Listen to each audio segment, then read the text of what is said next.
ఇవాళ education committee report ఇచ్చింది, విద్యా కమిషన్ అని వేసినావు నువ్వు. ఏమైంది కమిషన్ రిపోర్ట్? చెత్తబుట్ట దాకాలైందా? విద్యా కమిషన్ రిపోర్ట్ ఎందుకు నువ్వు డిలీట్ చేసినావు? విద్యా కమిషన్ రిపోర్ట్ ఎందుకు బయట పెట్టలేవు? ఇవాళ రాష్ట్ర వ్యాప్తంగా దాదాపు 30,000 ఉపాధ్యాయ పోస్టులు ఖాళీగా ఉన్నాయని లెక్కలు చెప్తా ఉన్నారు. మరి ఆ 30,000 ఉద్యోగాలు ఎప్పుడు నింపుతావు? మెగా డిఎస్సి అని ఊరించిన నువ్వు ఇవాళ ఇప్పటిదాకా ఎందుకు డిఎస్సి నోటిఫికేషన్ ఇస్తలేవు? మెగా డిఎస్సి కాస్త దగా డిఎస్సి అయిపోయింది.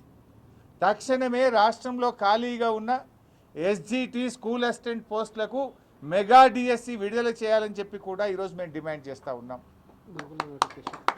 అదేవిధంగా ఎస్సీ ఎస్టీ మైనారిటీ బీసీ గురుకులాల్లో కూడా అనేక ఖాళీలు ఉన్నాయి.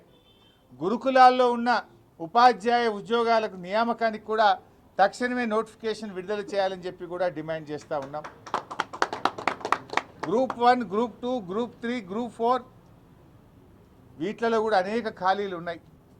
ఆ ఖాళీలను నోటిఫై చేసి అన్ని గ్రూప్ నోటిఫికేషన్స్ కూడా వెంటనే విడుదల చేయాలని చెప్పి కూడా డిమాండ్ చేస్తూ ఉన్నాం. మేము ఎక్కడో మాట్లాడతలేం. నిరుద్యోగుల మధ్య నిరుద్యోగులు ఆహ్వానిస్తే వాళ్ళ దగ్గరికి వచ్చి వాళ్ళ సమక్షంలో మాట్లాడుతున్నాం. నువ్వు అసెంబ్లీలో కూర్చొని పిల్లలు నోటిఫికేషన్లు వద్దంటున్నారు, మాకు జాబ్ నోటిఫికేషన్లు వద్దని ధర్నాలు చేస్తుందని డ్రామాలు బంద్ చేయి. పిల్లలే అడుగుతున్నారు నోటిఫికేషన్ కావాలని. ఆ పిల్లలు నా దృష్టికి తెస్తే పిల్లల పక్షాన నిరుద్యోగుల పక్షాన నిన్ను ప్రశ్నిస్తూ ఉన్నాం. చిల్లర మాటలు కాదు కావాల్సింది, జాబ్ నోటిఫికేషన్లు కావాలి. ఏమైంది నీ జాబ్ క్యాలెండర్? అసెంబ్లీలో జాబ్ క్యాలెండర్గా విడుదల చేసినావు, అది చిత్తుగాయిదం అయిపోయింది.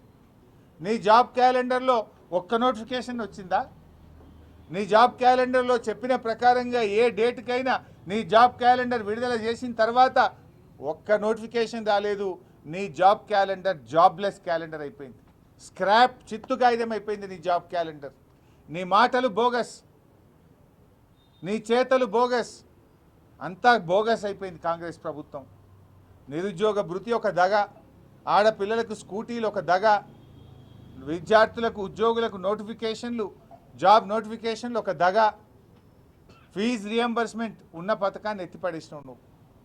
ఇవాళ చదువుకునే పిల్లలకు ఫీజు రియంబర్స్మెంట్ లేకుండా విద్యకు కూడా పిల్లల్ని దూరం చేస్తూ ఉన్నావు.